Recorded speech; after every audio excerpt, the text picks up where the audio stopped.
मोहतरम बुज़ुर्गों, दोस्तों और भाइयों, अस्सलामु अलैकुम वरहमतुल्लाहि ताला वबरकातुह। ये सूरह माइदा की आयत है जो मैंने आपके सामने पढ़ी और पिछले जुम्मे में भी इसके बारे में कुछ गुजारिशात पेश की थी। इसमें अल्लाह तबारक व तआला ने हमारी एक बहुत ही बुनियादी किस्म की बीमारी की इस्लाह फरमाई है। वो बीमारी ये है कि हम दूसरों के ऐब दो तलाश करने में बड़े होशियार हैं। दूसरों पर तनकीद के लिए हमारी ज़बानें खुली हुई हैं।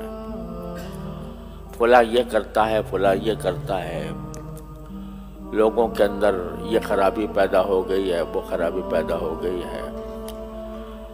इस पर तबसरे हमारी मजलिसों में दिन रात होते रहते हैं। हुकूमत की खराबियाँ, सियासतदानों की खराबियाँ, दूसरे मुआशरे के अंदर जो फसाद फैला हुआ है, उस मुआशरे के फसाद के जो अरकान हैं उनकी खराबियाँ, ये हमारी ज़बानों पर चढ़ी हुई हैं। तकरीबन हर मजलिस में इसका तज़किरा होता है और इस बात का भी रोना हम रोते रहते हैं कि हमारे मुआशरे के अंदर बहुत बिगाड़ पैदा हो गया है, बहुत खराबियां पैदा हो गई हैं, हम दीन से दूर होते जा रहे हैं, रिश्वत का बाजार गर्म है, हराम हलाल की परवाह नहीं है। ये सारी बातें हमारी मजलिसों का मौजू होती हैं। अल्लाह तबारक व तआला ने हमारी इस बीमारी को वाज़ेह तौर पर बयान फरमाया है कि भाई दूसरे लोग जो भी काम कर रहे हैं उनकी खराबियों की जिम्मेदारी तुम्हारे ऊपर आयद नहीं होती। हर एक इंसान को उसको अपने अफ़आल का जवाब देना है। लिहाजा तुम दूसरों के ऊपर तानो तशनी और तनकीद से ज़्यादा अपनी फिक्र करो। अलैकुम अनफुसकुम, तुम अपनी खबर लो। मैं कितने पानी में हूँ, मैं कहाँ खड़ा हूँ, मैं अल्लाह जल्ल जलालुहु के अहकाम पर कितना अमल कर रहा हूँ, इसकी फिक्र में पड़ जाओ। हकीकत यह है कि हम चूंकि अपनी बीमारियों से और अपने बुराइयों से गाफिल रहते हैं तो हर वक्त दूसरों के ऊपर हमारी निगाह रहती है और दूसरों पर हम तनकीद करते रहते हैं और ये पता नहीं होता कि खुद हमारे अंदर कितनी खराबियां हैं, कितनी खामियां हैं। तो अगर हम अपना जायजा लेते रहा करें, वक्तन फवक्तन अपना जायजा लें कि भाई मेरे अंदर क्या खराबियां हैं, मेरे अंदर क्या अयूब हैं, मैं किन बुराइयों का शिकार हूं, तो फिर दूसरों को देखने की फुर्सत ही नहीं मिलेगी। बहादुर शाह जफर मरहूम का ये शेर बड़ा हिकमत वाला है।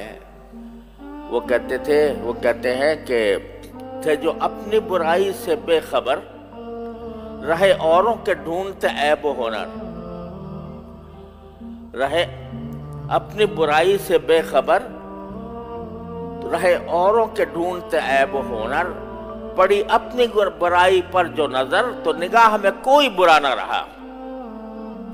जब अपनी बुराई पर नजर पड़ जाती है, आदमी को अपनी फिक्र पड़ जाती है, तो फिर दूसरों के अंदर जो खामियां हैं, खराबियां हैं, उनकी तरफ निगाह नहीं जाती। आदमी खुद अपने ऊपर गौर करता है। अगर एक आदमी के पेट में शदीद दर्द हो रहा हो, खुद उसको बीमारी लगी हुई है, तो वो अपनी बीमारी की फिक्र करेगा या दूसरों के नज़ला जुकाम को देखता बढ़ेगा कि भाई इसको नज़ला हो रहा है कि इसको जुकाम हो रहा है? वो तो अपनी फिक्र में लग जाएगा। तो कुरान करीम हमें यह फरमाता है कि अलैकुम अनफुसकुम, तुम खुद अपनी फिक्र करो, अपनी खबर लो कि मैं कहाँ हूं, और ये खबर कैसे ली जाए, किस तरह खबर लें हम अपनी कि हम में कहाँ खराबी है, कहाँ खामी है। उसका मेयार बता दिया अल्लाह तबारक व तआला ने अपने फजल व करम से कुरान करीम में दूसरी जगह मेयार ये बता दिया, लक़द कान लकुम फी रसूलिल्लाहि उस्वतुन हसना,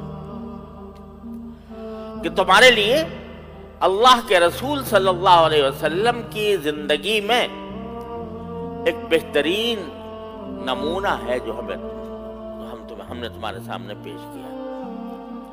यानी इस कायनात में की तख्लीक का जो सबसे बड़ा शाहकार अल्लाह तबारक व तआला ने पैदा फरमाया वो जनाब नबी करीम सरवर दो आलम सल्लल्लाहु अलैहि वसल्लम की शक्ल में पैदा फरमाया, और ये ऐलान कर दिया कि इनके जिंदगी का एक एक फेल तुम्हारे लिए नमूना है।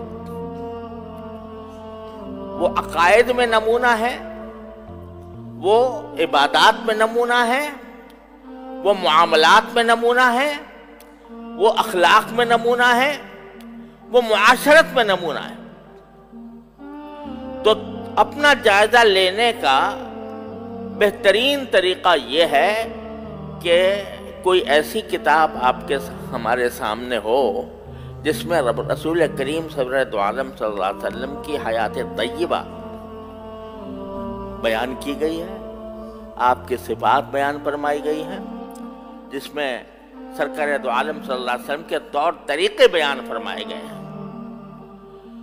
उसको हम अपने सामने रखें और सामने रखकर अपना उससे मुआज़ना करें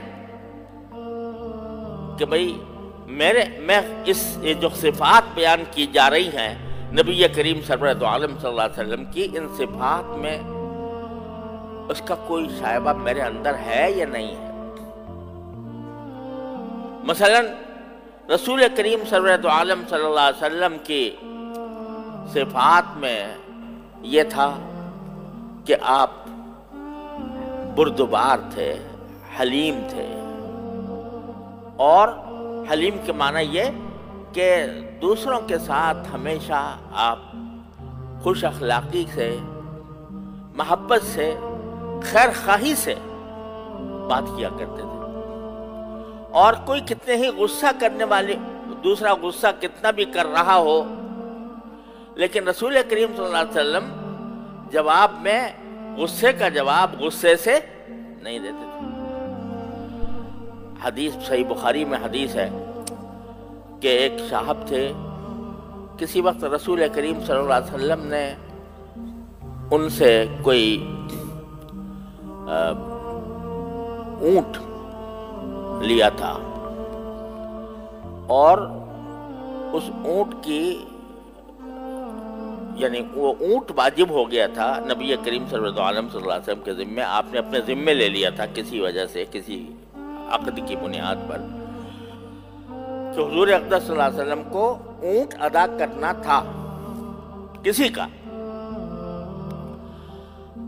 वो साहब आए और आकर बड़े गुस्से में नबी करीम सल्लल्लाहु अलैहि वसल्लम से खिताब किया, मेरा ऊंट वापस करो, मेरा ऊंट दो, क्यों देर लगा रहे हो, वगैरह सख्त कलामी से इख्तियार की।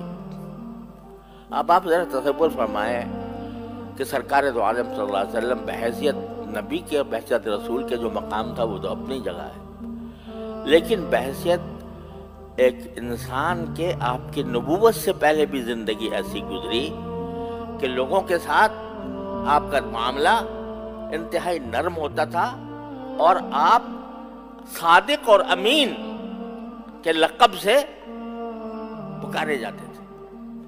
दुश्मन भी आपको सादिक और अमीन समझता था कि ये कभी कोई ख़यानत नहीं कर सकते, कभी किसी के साथ कोई ज़्यादती नहीं कर सकते। नबूवत से पहले भी ऐसे शख्स जिसकी सारी जिंदगी सादिक और अमीन की सिफात से लबरेज हो, उसको एक आदमी आकर भरे मजमे में और डांट रहा है, सख्त कलामी इख्तियार कर। ظاہر ہے کہ صحابہ کرام جو رسول کریم صلی اللہ علیہ وسلم کے جانثار تھے، ان کو کیسے گوارا ہو سکتا تھا کہ ایک آدمی آ کر نبی کریم صلی اللہ علیہ وسلم کو ڈانٹے؟ تو صحابہ کرام نے چاہا کہ اس کو کچھ جواب دیں۔ آپ نے فرمایا رہنے دو، اور یہ فرمایا کہ جس کا کوئی حق ہوتا ہے دوسرے کے ذمے، اس کو کچھ کہنے کی بھی گنجائش ہوتی۔ ان لصاحب الحق مقال، اس واسطے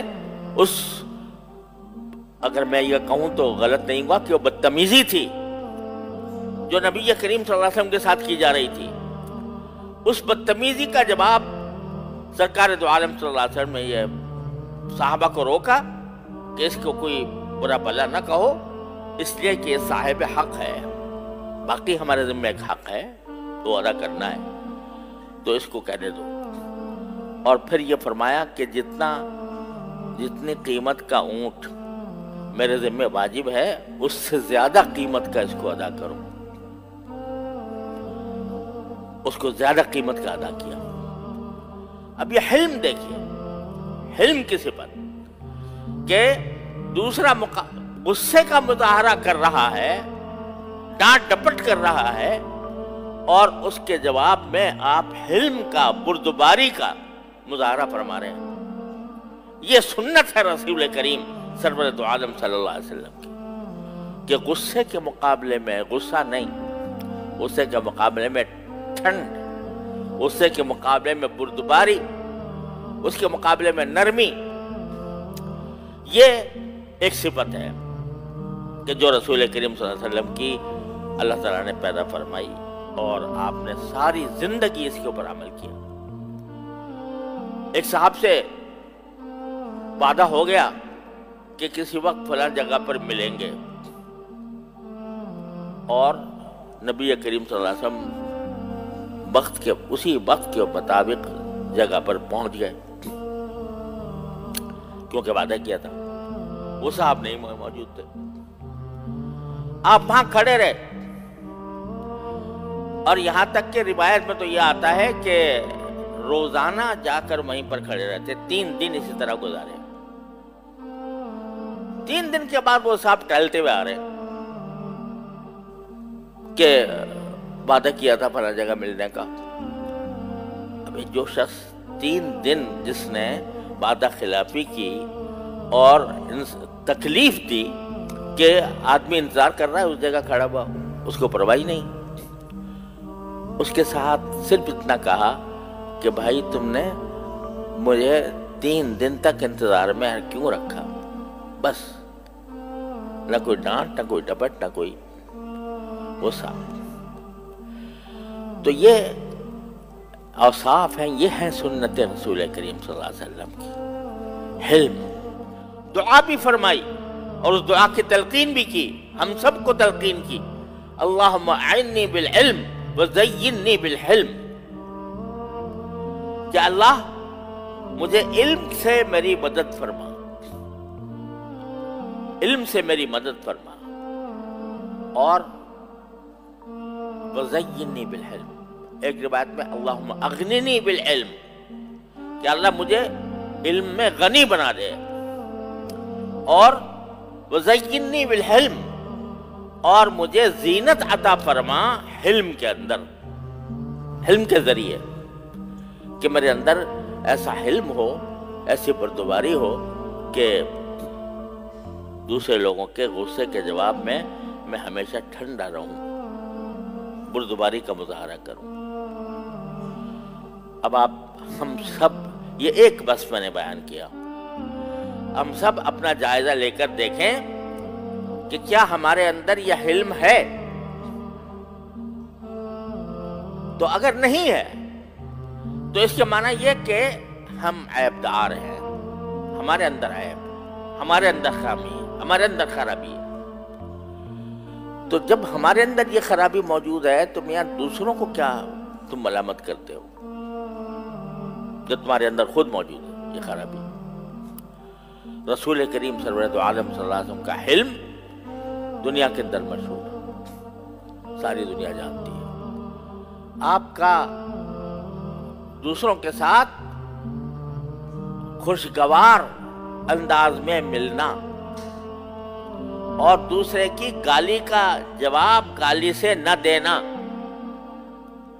कितना ही कोई शख्स बुरा भला कह रहा हो, सरकार दो आलम सल्लल्लाहु अलैहि वसल्लम की तरफ से उसका कोई सख्त जवाब, गाली का जवाब गाली से नहीं। सारी जिंदगी इसी में गुजरी। दुश्मनों से भी साबका पेश आया, काफिरों से भी साबका पेश आया, लड़ाइयां भी हुई, जंग भी हुई, लेकिन सरकार दो आलम सल्लल्लाहु अलैहि वसल्लम के ज़बान पर किसी के लिए सख्त कलिमात नहीं निकले। आपकी जो सिफात पहले से जो किताबें नाजिल हुई थी, तौरात और इंजील वगैरह, उनमें नबी करीम सल्लल्लाहु अलैहि वसल्लम की जो सिफात मज़कूर हैं, उन सिफात में एक बहुत बड़ी सिफत ये बयान की गई है, तौरात में आज भी मौजूद है, कि वो नबी जो आखिर दौर में आएंगे, खातिमुन नबीयीन सल्लल्लाहु अलैहि वसल्लम, सबसे आखिरी नबी जो आएंगे, जो तशरीफ लाएंगे, वो कैसे होंगे कि उनकी बाजारों में आवाज सुनाई नहीं देगी, ये अल्फाज मौजूद हैं। और वो बुराई का जवाब बुराई से नहीं देंगे। ये पहले से सिफत बयान कर दी गई थी नबी करीम सरवर दो आलम सल्लल्लाहु अलैहि वसल्लम की तशरीफ आवरी से पहले तौरात में ये सिफत बयान कर दी गई थी। अब ये एक सुन्नत है रसूल करीम,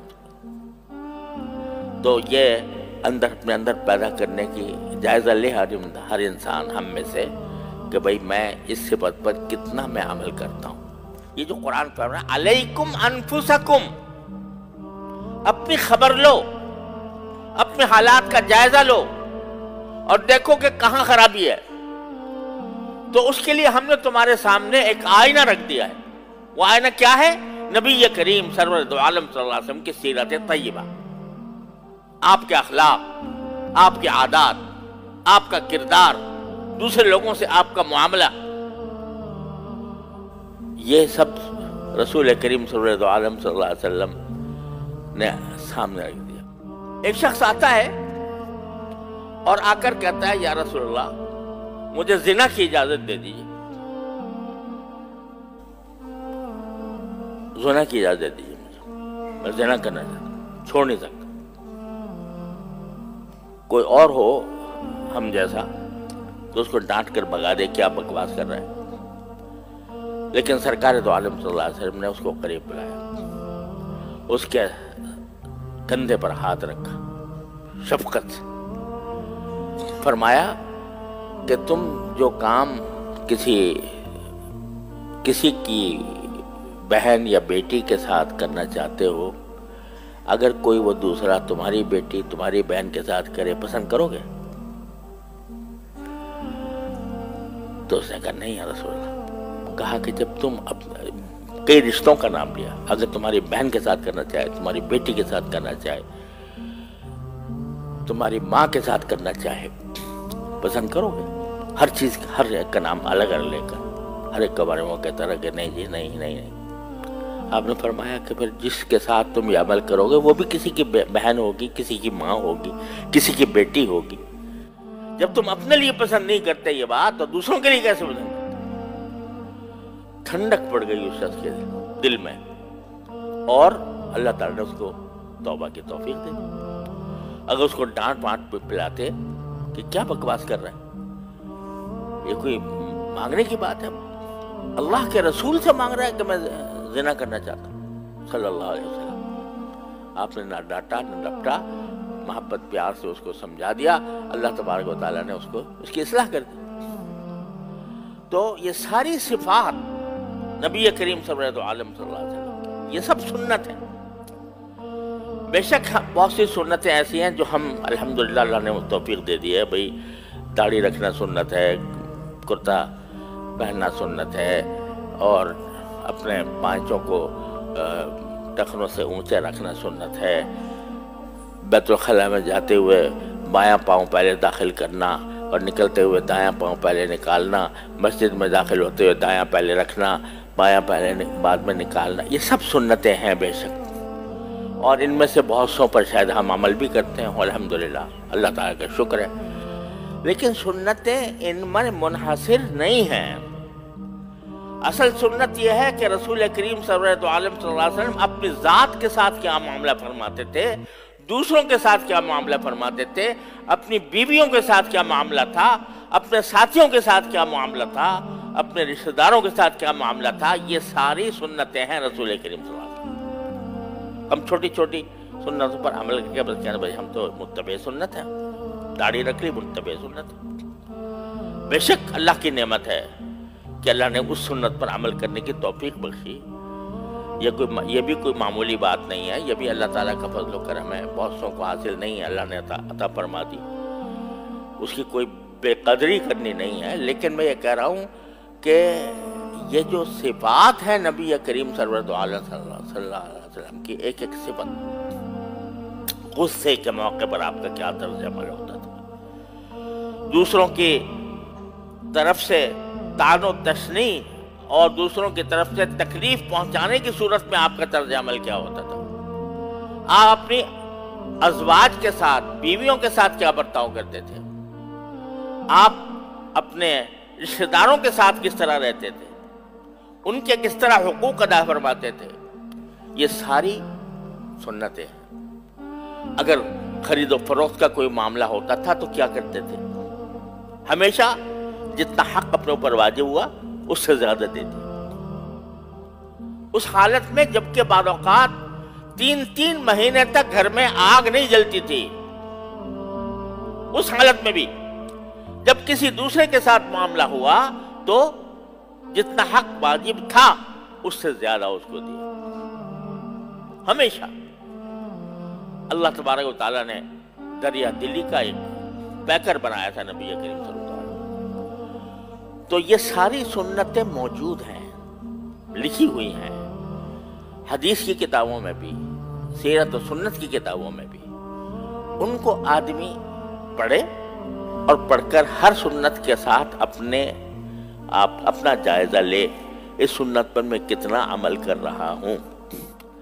میرے شیخ حضرت ڈاکٹر عبدالحی صاحب عارفی قدس اللہ تعالیٰ سرہ کی ایک کتاب ہے اسوہ رسول اکرم صلی اللہ علیہ وسلم، اس میں رسول کریم سرورت عالم صلی اللہ علیہ وسلم کی ساری سنتیں جمع کرتی ہیں، سنتیں جو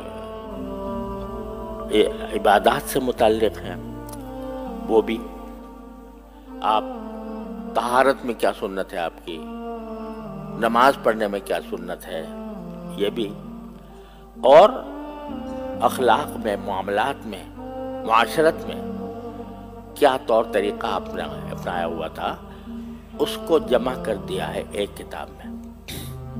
یوں تو اور بھی کتابیں بہت ہیں جن میں نبی کریم صلی اللہ علیہ وسلم کی سنتیں بیان کی گئی ہیں، لیکن اس میں زیادہ جامعیت کے ساتھ وہ کتاب آپ ہم میں سے ہر ایک سامنے رکھ لیں، ایک ایک صفحہ پڑھتا جائے اور اپنا جائزہ لیتا جائے کہ میں نبی کریم صلی اللہ علیہ وسلم کی سنت پر کس درجہ عمل پیرا ہوں۔ اگر کسی سنت پر میں عمل کرتا ہوں پہلے سے تو اللہ تعالیٰ کا شکر ادا کرے، الحمدللہ اللہ تعالیٰ نے مجھے اس سنت پر عمل کی توفیق بخشی، اور جس سنت پر عمل کا ابھی تک داعیہ پیدا نہیں ہوا یا وہ عمل کرنے کی توفیق نہیں ہوئی، اس کو شروع کر دیں۔ اس میں سے بعض سنتیں تو ایسی ہوں گی جو محض لاپرواہی کی وجہ سے ہم نہیں ادا کرتے، جیسے میں نے ابھی بولا کہ مسجد سے نکلتے ہوئے بایاں پاؤں پہلے نکالے آدمی، اور داخل ہوتے ہوئے پہلا بایاں پاؤں دائیں پاؤں، کیا مشکل ہے اس میں؟ کوئی پریشانی نہیں ہے، کوئی مشکل کام نہیں ہے، اگر عمل نہیں ہے محض لاپرواہی ہے، اگر اتنا بھی کر لو تو ایک سنت پہ عمل تو ہو گیا، تو کہ تم نے پاؤں پہلے بایاں نکالا، اللہم انی اسألک من فضلک کہہ دیا۔ بیت الخلاء میں جاتے ہوئے بایاں پاؤں پہلے اندر داخل کیا، دائیں بایاں بعد میں کیا، کوئی تکلیف نہیں اس میں، آرام سے آدمی سنت پہ عمل کر سکتا ہے۔ تو جو ایسی آسان سنتیں ہیں ان پر تو فوراً جو بے پرواہی سے ہم چھوڑے ہوئے ہیں، اور جن کے لیے اپنے نفس پر قابو پانے کی ضرورت ہوتی ہے اس کے لیے اپنے نفس پر قابو پانے کی کوشش شروع کر دیں اور اللہ تعالیٰ سے دعا کریں۔ اگر غصہ آتا ہے مجھے بہت، دوسروں پر غصے کا میں اظہار کرتا ہوں، غصہ جو ہے ایک بڑی زبردست کمزوری ہے اور رسول کریم صلی اللہ علیہ وسلم کی سنت کے بالکل خلاف ہے۔ تو اپنے اوپر ذرا تھوڑی زبردستی کرنے شروع کرے۔ جو قرآن نے طریقہ بتایا ہے کہ ایسے موقع پہ جب غصہ آئے تو آدمی اللہ سے اللہ کی پناہ مانگے شیطان رجیم سے، وہ کرے، زبردستی کرے، دعا بھی کرے، یا اللہ میری اس عادت کو ٹھیک کر دیجیے، مگر فکر تو ہو کہ میرے اندر یہ خرابی ہے کس طرح دور ہوگی۔ اس کا راستہ یہی ہے کہ اسوہ حسنہ نبی کریم صلی اللہ علیہ وسلم کا وہ سامنے ہو اور اس میں سے ایک ایک چیز کو لے کر آدمی اس کے اپنا جائزہ لیتا رہے۔ اللہ تعالی ہمیں اس کی توفیق عطا فرمائے۔ اللہ تبارک و تعالی اپنے فضل و کرم سے ہمیں متبع سنت بنائے اور ہماری ساری زندگی میں اللہ تعالی سنت کو جاری اور ساری فرما دے۔ وآخر دعوانا الحمدللہ رب العالمین۔